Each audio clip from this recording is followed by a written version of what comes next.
Hi, I'm Coach Corey Wayne, and this is my video coaching newsletter. And the topic of today's newsletter is going to be the Right Headspace. Well, this is actually second part to the last video newsletter I did. In this particular one, the last video I answered the email that this guy had sent. He was trying to get his ex back, and in the process of me doing that video, he sent another one, and it was a little bit more desperate because there's apparently an ex-boyfriend that's also in the picture now. So I have a quote that I wrote in this topic, and I'm going to go through his email. Because obviously what's happening now, the fact that he knows there's an ex-boyfriend in the picture, he's a little freaked out, obviously. As any normal guy would be that's wanting to fix what they screwed up. The quote says, "Life is full of people and circumstances that will test your ability to remain at peace internally. Remaining at peace and taking your time to respond on your terms after careful consideration and thought is a conscious choice. Surround yourself with people who make it easy to stay in a peaceful and relaxed state because that is also where they live emotionally. The events and circumstances of your life only have the meanings that you give them. You will always do your best work when you are in a peaceful and relaxed state. You can either choose to remain calm and at choice to make the best of all situations, or you can choose to lose your shit and make everything worse by becoming run by irrational emotions." So obviously let's see what it is that is interfering with his ability to be peaceful. Now, as you remember, at the end of the last video that I did for this particular guy, his ex had reached out after he had tried the previous time when he was seeing her in person, when they were exchanging their belongings for the second time, because he didn't do it on the first. She reached out and gave him some kind of coupon, and he just dismissed it as garbage, as opposed to saying, "Hey, thanks for the coupon, but let's get together and make some dinner together." He didn't go right and make the date, and that's where he kind of fumbled the football. Because he, in his mind, probably because he's looking at other people's stuff, and there are people out there that say, well, go no contact for 30 days, and then start reaching out to them and pursuing them again. And so you got somebody that's looking for a solution that matches up what they feel like they should do, which is doing something. Of course, you look long enough, you're going to find somebody that tells you to, well, continue chasing your ex, and you'll definitely get them back. And so probably that's what happened. He became confused what he was reading in other places and didn't really take the time to get to know what I taught. Then his ex-girlfriend reaches out, which was a perfect opportunity to set a date, and then he did nothing. And then after that happened, that's where this latest email comes in. "Hey, Coach, I know you're busy, but I wanted to give you a status update on what's been happening since I last emailed you. First, I realized that in my last note I didn't mention our ages. I'm 32 and she is 30. Really doesn't matter. This morning I found out that my ex recently went on a ski trip to Colorado with a bunch of people, one of whom happened to be her ex. Bet you weren't expecting that. I'm not gonna lie, Coach, I felt like a month post breakup I was finally getting myself into the right headspace." So obviously now something has happened that is going to fuck with your ability to be in a peaceful and relaxed state. And naturally, what's that going to do? It's going to cause you to be fearful. And when you're driven by fear, you tend to do things that make things worse. I mean, at the end of the day, she's going on a ski trip with her ex, so that's one of the reasons why you haven't heard that much from a lot of women, especially the younger ones, will have ex-boyfriends that are kind of in the background that they'll reach out to and start calling when their primary relationship, obviously his in this particular case, goes sideways.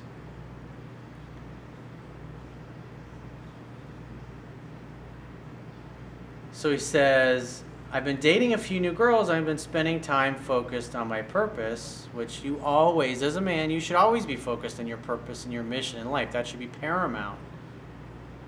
"But now I feel like shit has gone sideways all over again." Well, at the end of the day, nothing really has changed. You're still out. In other words, you're still broken up. But now you've become aware, you've got some additional intel or some additional information, if you will, that your ex is now hanging out with an ex of hers.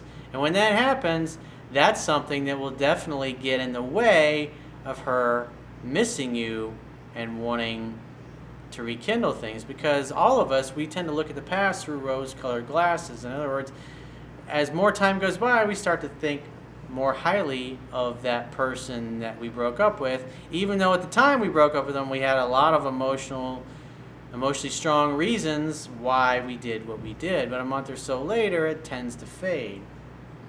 But obviously in this case, with another dude in the picture, it makes it kind of hard. Now I'm finding myself playing the what if game.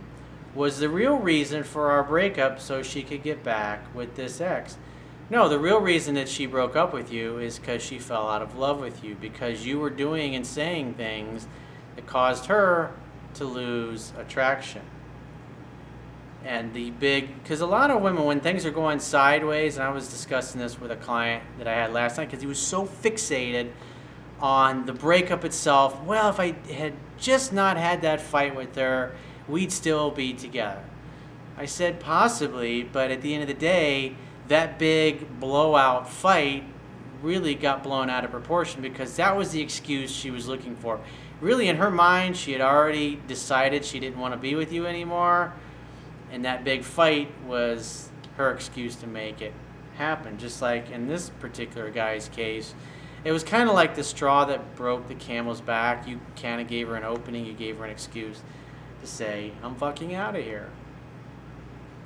But at the end of the day, it was a series of mistakes, things that you did, things that you said that caused her to lose interest. Because at the end of the day, women don't dump guys that they're in love with. That's reality. And if you're getting dumped when you thought everything was going okay, which this guy had said in his previous email, it totally came out of the blue. And the average guy does. And like I said, those things don't happen unless you're doing and saying things that's turning the other person off.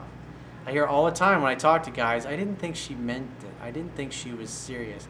I didn't think that she would really go out and get a divorce attorney and serve me with divorce papers. I really didn't think that she was serious when she said she'd take our kids and go to her parents' house. Came home one night and a bunch of stuff was missing and our kids were gone, and there was a note that she's going to be staying with her parents or her sister for the next few weeks. Was our relationship just a long rebound? Well, obviously, if she had been dating this particular guy right before you got together with her, she really didn't. She's not the kind of girl that is comfortable being single for any period of time. In other words, she doesn't end a relationship until she knows she's got a replacement lined up. And unfortunately, that's a lot of women are like that. They can't. Going it alone is just terrifying to them, because women know. The average women, they know that it's a lot easier to get over somebody if you've got something new going on in your life. I know that focusing on this isn't helpful, but after feeling like I was getting back to a good place, the tables have turned. What would James Bond be asking, or would James Bond be asking those types of questions? And he says, fuck no. He'd appreciate the time he had to be focused on what's his next step. Perfect. You answered your own question, because what do you have control over? You don't have any control over the fact that she's hanging out with the ex. As a matter of fact, she was probably lining that up before she did you in, before she got rid of you. And that's why it's so important. It's not about going no contact, as a lot of guys say. It's literally you've closed one door and are opening another and looking to create something new. You're moving on. In other words, if you don't hear from that person, if she doesn't reach out, you literally will never speak again. It's not a technique. It's a way of life. It's a way of being. It's a negotiation. She gave you terms that weren't desirable, weren't to your liking, and now you're out of here. And that means you're walking away from those terms because those terms are unacceptable. They're unacceptable now, they're unacceptable yesterday, and they'll be unacceptable next week, next month, 6 months, 6 years from now. So as far as you're concerned, when somebody offers you terms that are no correlation to what you want, you're gone forever. You're not going no contact for a period of time and then going to start pursuing them again. As far as you're concerned, they're deleted from your life permanently. It's a way of living. It's a way of being. If you've walked out of a car dealership 3 or 4 times, and every time they call you back and they keep coming down to your price, you don't start walking into the car dealership every couple of days hoping they're going to come down to your price. It's either they give you your price or you're going to buy a car from somewhere else. It's that fucking simple. It's a weak position when you walk out and you leave and you give them the impression that you're gone forever, and then a week or two later or a month later you start calling and contacting them again, because then you really didn't mean what you said. That's when it comes off that you're using a technique which is not going to help you either.